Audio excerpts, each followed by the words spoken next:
തൊഴിലില്ലായ്മയും ദാരിദ്ര്യവും എന്ന പോലെ തന്നെ രാജ്യത്തെ വലയ്ക്കുന്ന മറ്റൊരു തന്ത്രപ്രധാനമായ പ്രശ്നമാണ് അഗ്നിപഥ്. രാജ്യത്തെ യുവാക്കളുടെ ജീവിതം കേന്ദ്രം തുലച്ചു എന്നാണ് അഗ്നിപഥിനെ കുറിച്ച് പ്രതിപക്ഷം ഉന്നയിക്കുന്നത്. ഇതുവരെയുള്ള പ്രതിപക്ഷത്തിന്റെ ആരോപണങ്ങൾ അവിടെ ഇരിക്കട്ടെ.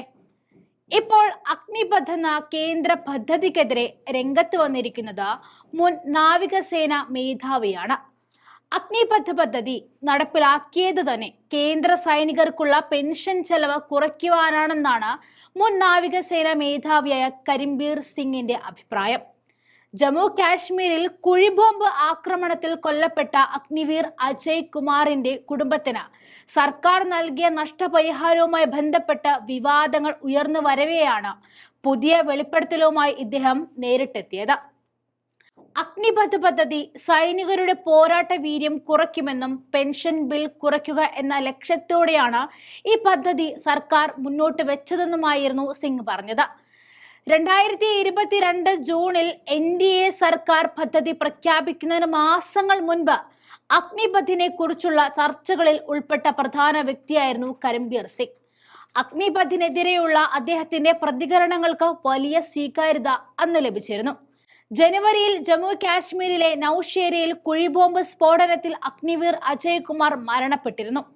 കുടുംബത്തിന് കേന്ദ്രത്തിൽ നിന്നും നഷ്ടപരിഹാരമോ സഹായമോ ലഭിച്ചില്ല എന്ന വീഡിയോ രാഹുൽ ഗാന്ധി പുറത്തുവിട്ടതിന് പിന്നാലെയായിരുന്നു സിംഗിന്റെ ഈ പരാമർശവും എന്നതും ശ്രദ്ധേയമാണ്.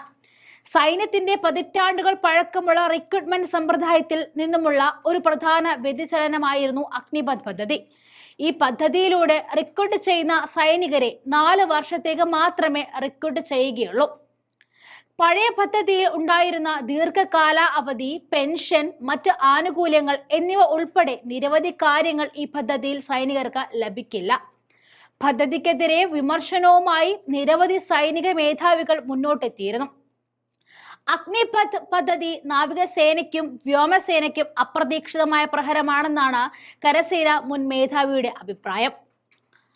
4 വർഷത്തെ സേവനത്തിന് ശേഷം ഉദ്യോഗാർത്ഥികൾ വീണ്ടും തൊഴിൽ രഹിതരാകും എന്നതിനാൽ തന്നെ തൊഴിൽ സുരക്ഷിതമല്ല എന്നതും സൈനികരുടെ 4 വർഷത്തെ കാലാവധി പൂർത്തിയാകുമ്പോൾ അവരിൽ 75% പേർ സേവനത്തിൽ നിന്നും ഒഴിവാക്കപ്പെടും എന്നതും ഇതവരുടെ ഭാവിയിൽ ഒരു തരത്തിൽ അന്യായമായിരിക്കും എന്നതെല്ലാം കണക്കിലെടുത്ത് പ്രതിപക്ഷ നേതാവ് രാഹുൽ ഗാന്ധി നിരന്തരം അഗ്നിപഥിനെ കുറിച്ച് ശബ്ദമുയർത്തുകയാണ്.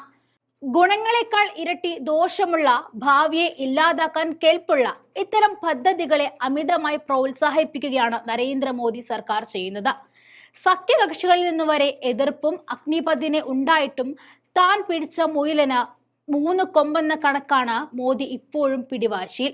ഒരുപക്ഷെ അതിനുള്ള കാരണവും ഈ മുൻ സേനാ മേധാവി പറഞ്ഞതുപോലെ പെൻഷൻ ചെലവ് കുറയ്ക്കുക എന്ന കുറുക്ക് വഴി ഉള്ളത് കൊണ്ട് തന്നെയാകാം എന്ന് നമുക്ക് അനുമാനിക്കാം.